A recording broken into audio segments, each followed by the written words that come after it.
सालाना आप देख रहे हैं नमस्ते भारत न्यूज। इस समय हम करनाल में हैं और करनाल में पहुंचे हैं PWD minister doctor Banwari Lal. आज क्या मसला है, किसको लेकर क्या क्या इनकी मीटिंग्स है, उनके बारे में बातचीत करेंगे। सबसे पहले नमस्ते भारत न्यूज पर आपका स्वागत है। Thank you. आज चुनाव का समय चल रहा है और चुनावी कार्यक्रम भी चल रहे हैं और आज का जो हमारा एक विषय था कि समाज के अंदर एक धारणा चली हुई है कि भाई बीजेपी की सरकार आ गई तो आरक्षण ख़त्म कर देगी, संविधान को बदल देगी। तो ये इस तरह की जो धारणा है, इसके बारे में हमने अपने समाज के प्रबुद्ध लोगों को बुलाया हुआ है और उनसे इस बात पर चर्चा करेंगे कि उनकी क्या राय है, क्या समाज के अंदर इस तरह का प्रचार हो रहा है, तो इस पर चर्चा करेंगे। और जिस तरह से पिछले 10 साल के अंदर देश के प्रधानमंत्री नरेंद्र भाई मोदी जी ने देश के अंदर जो एक बहुत ही ऐतिहासिक बदलाव किया है और वो ऐतिहासिक बदलाव है ऑनलाइन सर्विसेज देना। और इस ऑनलाइन सर्विस देने से जो गरीब आदमी को जितना फ़ायदा हुआ है, मेरे ख्याल से किसी को नहीं हुआ।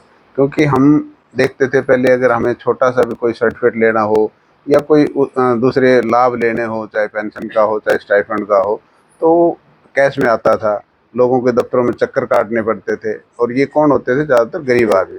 क्योंकि पैसे वाला, रसूख वाला तो अपना काम करवा लेता था, लेकिन गरीब आदमी को ऑफिस में कोई घुसने भी नहीं देता था और बेचारा कई कई दिन ऑफिसों के चक्कर लगाने पड़ते थे। लेकिन आज जब ये सारी चीज़ें ऑनलाइन होगी तो घर बैठे अपना जो भी डॉक्यूमेंट चाहिए या कोई भी सुविधा लेना चाहे, योजनाओं का लाभ लेना चाहे, वो सब उनको घर मिल जाती है। तो सबसे ज़्यादा फायदा गरीब आदमी को हुआ है। और जो अंत्योदय के सिद्धांत पर जिस तरह से पिछले 10 साल के अंदर सरकार काम करी है, सबका साथ सबका विकास और गरीब कल्याण के लिए, और सुशासन का जो पिछले 10 साल में एक आप उदाहरण देख सकते हो, तो ये सारी चीज़ें सबसे ज़्यादा लाभ गरीब आदमी को ही इन चीज़ों का मिलता है। केंद्रीय गृह मंत्री अमित शाह का भी बयान आया कि आरक्षण जो है वो जैसे था वैसे रहेगा, लेकिन ये अफवाह पूरे देश में इस तरह से फैली हुई है कि जो अनुसूचित जाति के जो लोग हैं उनमें उनमें एक डर है कि ये कहीं ना कहीं अगर भारतीय जनता पार्टी की सरकार तीसरी बार बनती है तो ये आरक्षण समाप्त हो जाएगा। तो कैसे आश्वस्त करेंगे एक हरियाणा सरकार के मंत्री होने के नाते? देखो, देश के प्रधानमंत्री नरेंद्र भाई मोदी जी ने भी ये कहा है कि आरक्षण कभी ख़त्म नहीं होगा। और अंबेडकर जी, जो डॉक्टर अंबेडकर जी हैं, उन्होंने संविधान बनाया है, उसके अंदर ही इसका प्रोविज़न दिया है और उसको कोई ख़त्म नहीं कर सकता। देश के जो प्रधानमंत्री जी ये बात कहते हैं तो इससे बड़ी गारंटी कोई हो नहीं सकती। नरेंद्र भाई मोदी जी की जो गारंटी है वो कभी वो नहीं होती, उनकी गारंटी पक्की होती है। और हमारे देश के गृह मंत्री जी ने भी ये कहा है। और जब देश के प्रधानमंत्री जी ने कहा कि डॉक्टर भीमराव अंबेडकर जी का इतना मान सम्मान हम कर रहे हैं कि साल के अंदर 3 बार बाबा साहब को याद किया जाता है, 6 अप्रैल और आपका 14 अप्रैल, 6 दिसंबर और 26 मई, 26 नवंबर। क्योंकि संविधान दिवस का जो दिया है, जो दर्जा दिया है संविधान दिवस का, वो देश के प्रधानमंत्री नरेंद्र भाई मोदी ने ही दिया है, इससे पहले नहीं था। तो बाबा साहब के लिए इतना मान सम्मान देश के प्रधानमंत्री जी करते हैं, तो उन्होंने कहा कि बाबा साहब का जब इतना मान सम्मान करते हैं तो कोई सवाल ही पैदा नहीं होता कि उनके दिए हुए अधिकारों को हम वापस करें। मंत्री जी, मेरा सवाल है कि भारतीय जनता पार्टी ने 10 की 10 लोकसभा सीटों पर अपने कैंडिडेट घोषित कर दिए हैं काफी समय पहले। जब वो लोगों के बीच जाते हैं तो वहां पर उनका विरोध हो रहा है, चाहे वो किसान हैं चाहे लोग हैं। डॉक्टर अशोक तंवर सिरसा से चुनाव लड़ रहे हैं, उनकी कई वीडियो वायरल हो रही हैं। रणजीत चौटाला की वीडियो वायरल हो रही हैं, डॉक्टर अरविंद शर्मा की वीडियो वायरल हो रही है। तो ऐसे लोगों को आप क्या कहना चाहेंगे जिस तरह की ये बातें हो रही हैं? देखो, वैसे तो प्रजातंत्र के अंदर सब लोगों को अपनी बात कहने का अधिकार है, वोट मांगने का अधिकार है। तो लोगों को इस तरह का व्यवहार नहीं करना चाहिए। कुछ एक हो सकता है भाई, विरोधी लोग कुछ एक ग्रुप बना करके इस तरह का व्यवहार करते हैं, ऐसा व्यवहार नहीं करना चाहिए। क्योंकि मर्जी है उनकी, वोट तो उनके हाथ में, वोट जिसको देना चाहे वो दें। लेकिन ये जो माहौल खराब करते हैं, ये इस तरह की अच्छी बात नहीं है।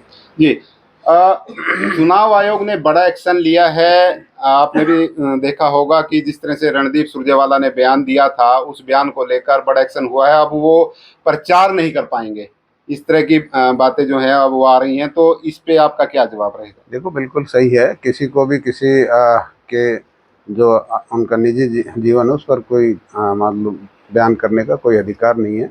वो राजनीतिक बात करें, लेकिन किसी के पर्सनल लाइफ पर अटैक करना, किसी को गलत बोलना ये गलत है, और चुनाव आयोग ने जो डिसीजन लिया वो सही लिया है। जी, भूपेंद्र सिंह हुड्डा का पिछले दिनों एक बयान आया कि जो नायब सिंह सैनी मुख्यमंत्री बने हैं वो एक डमी मुख्यमंत्री हैं, तो क्या जवाब उनको देना चाहेंगे आप? देखो, नायब सैनी जी एक बहुत अनुभवी कार्यकर्ता हैं पार्टी के। वो जिला अध्यक्ष भी रहे हैं, हमारे एमएलए भी रहे हैं, मंत्री भी रहे हैं हरियाणा सरकार में, और उसके बाद एमपी रहे हैं, और उसके बाद प्रदेश अध्यक्ष रहे हैं, और आज वो मुख्यमंत्री हैं। तो ये कहना है कि डम्मी हैं, ये बिल्कुल गलत है, क्योंकि उनको काफ़ी अनुभव है और पार्टी की जो रीति नीति हैं या उनको काम करने का काफ़ी लंबा अनुभव है। तो ऐसा ये गलत कहते हैं कि डम्मी मुख्यमंत्री हैं। जी, भारतीय जनता पार्टी ने अब की बार नारा दिया है, अब की बार 400 पार, तो कितना मजबूत मानते हैं इस नारे को आप? देखो, आप इस बात से अंदाज़ा लगा सकते हो कि कांग्रेस की जो पार्टी है, कांग्रेस पार्टी है, वो अपने प्रदेशों के अंदर अभी तक अपने उम्मीदवार नहीं उतार पा रही, संगठन मजबूत नहीं कर पा रही, विपक्ष तो कहीं दिखाई नहीं दे रहा। तो निश्चित तौर पर 400 पार हम करेंगे, इसमें कोई शक नहीं। इसी पर मेरा सवाल है, कांग्रेस पार्टी की अगर बात करें, मुख्य विपक्षी दल है, एक सीट उनकी कुरुक्षेत्र की घोषित हो चुकी है, लेकिन 9 सीटों के लिए लगातार उनकी मीटिंग जारी है, लेकिन वो उम्मीदवार को घोषित नहीं कर पा रही हैं। लगातार चाहे भूपेंद्र सिंह हुड्डा हो, कुमारी सैलजा हो, रणदीप सुरजेवाला हो, वो उनके कैंडिडेट को लेकर एक दूसरे को काटा जा रहा है, घोषित नहीं हो पा रहा है। सबसे बड़ी बात यही तो मैंने कहा कि पिछले 10 साल के अंदर कांग्रेस ने अपने प्रदेश के अंदर संगठन नहीं खड़ा कर सकी, और उसका कारण है आपसी फूट। और उस आपसी फूट की वजह से आज कांग्रेस अपने उम्मीदवार खड़े नहीं कर सकती। सब एक दूसरे को नीचा दिखाने के लिए एक दूसरे को काटने का काम कर रहे हैं। बहुत बहुत धन्यवाद। डॉक्टर बनवारी लाल आज करनाल में पहुंचे हैं, हरियाणा सरकार के मंत्री हैं, और विभिन्न मीटिंग इनके द्वारा आज करनाल में की जा रही है। हमने इनसे सवाल किए हैं, इन सवालों का इन्होंने बेबाकी से जवाब दिया है। तो आप सभी साथियों से गुजारिश है, इस खबर को आप ज़्यादा से ज़्यादा शेयर करें। विशपाल राणा, नमस्ते भारत न्यूज़ के लिए, करनाल।